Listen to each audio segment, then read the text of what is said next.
Hello everyone, Saturday, September the 13th, and it is the feast of Saint John Chrysostom, the golden tongue, so they said, so they labeled him, because of his masterful sermons.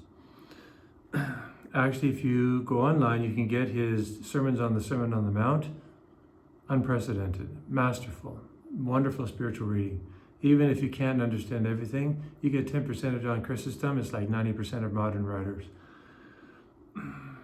From the first reading, 1 Timothy, but for that very reason I received mercy, kind of continue with this idea, so that in me, as the foremost, Jesus Christ might display the utmost patience, making me an example to those who would come to believe in him for eternal life.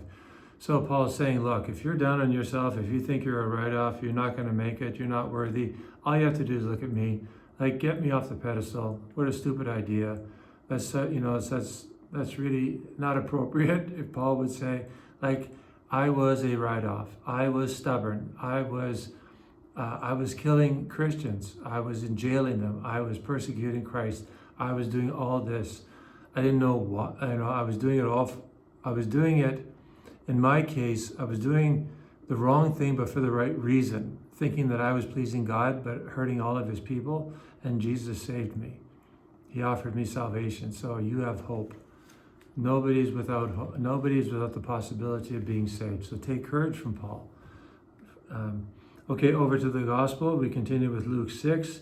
Jesus said to his disciples, "No good tree bears bad fruit, nor again does a bad tree bear good fruit, for each tree is known by its own fruit."